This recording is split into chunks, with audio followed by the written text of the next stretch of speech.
grow up learning that socializing is important. It helps us form connections. It helps in our emotional growth, and it certainly does help in life. Because what is the world if not mutual cooperation? But then why does it need to mean that the opposite becomes inherently bad?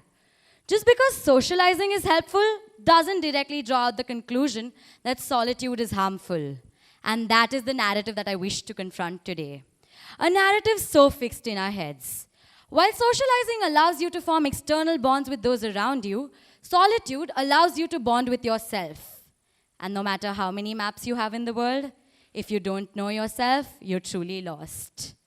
I realized this when about a year and a half ago, I was asked to provide a profile of myself at an event I was speaking at, in not more than 100 words. And guess what? I didn't know what to write. That too for somebody who always exceeds the word limit on essay-type questions.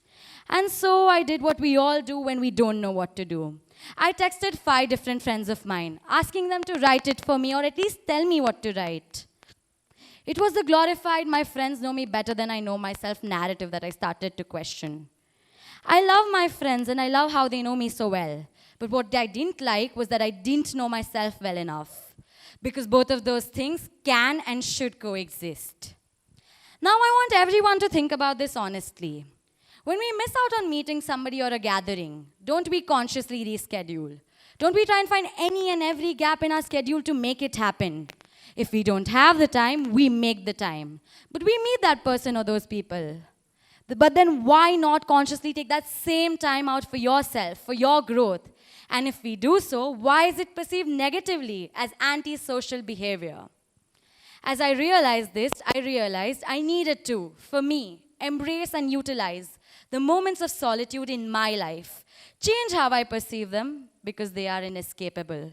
A part of life, a result of change, a great learning if you let it be. But the bottom line being, you are going to experience solitude in some situation or the other. It depends on you to decide whether you suffer from it or find solace in it. Because we're conditioned to believe that any solitude, no matter how much you need it or enjoy it, in this increasingly connected, fast-moving world, is sad and pitiful. And so, we end up doing something much worse. We become dependent on others for our joy and happiness. We think that if we're free on the day that our friends are not, we're practically doomed. And I'm not just saying this. I've done this myself so many times. There have been Diwali breaks where my friends were traveling to their native places, and so that meant I had nobody to hang out with. But that didn't automatically have to mean that I couldn't go out by myself or I couldn't have fun by myself, perhaps. But I thought, more like I wholeheartedly believed that I couldn't. Because solitude has often been described and depicted as something negative, not something one chooses, let alone enjoys. And so I have wasted entire breaks wallowing in self-pity as I scroll through other people's Instagram and see them having fun. I also realized that being comfortable in your own company is crucial to knowing yourself. And knowing yourself is crucial to being comfortable in your own company. And so, I consciously started working on it. Making good use of my alone time. Moreover, making more time for me. Dedicating space in my schedule to go on a walk with myself every evening without fail was one of the things that helped me. Listening to conversational podcasts that helped me introspect. And just trying to be present in that moment with myself. Observing the things around me. And as I did, they helped me discover a lot about myself in the process. Initially, I was anxious on these walks. I feared being judged for being alone. But I decided to give it some time for me, for myself. And some of those evenings ended up becoming the highlight of my lockdown experience. Now, this helped with my confidence in social situations too. I no longer get scared or worried if I don't know anybody at a party or an event. More importantly, I don't skip those parties and events if I know my friends aren't going.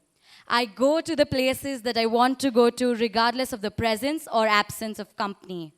And I am so glad that I am able to, because I have made the mindless choice of skipping out on experiences that I wanted to be a part of, movies I wanted to watch, and stand-up shows I wanted to attend, all because I did not think going alone was an option.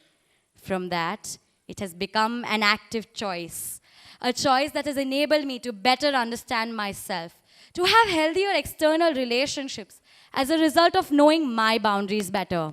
More importantly, have more meaningful social interactions when I do, and ultimately finding more joy and security in my own presence. While getting to know yourself is a long, rewarding, but long journey, all it takes is small steps to start. All it takes is walking into a restaurant and asking for a table for one is all it takes to start. Thank you.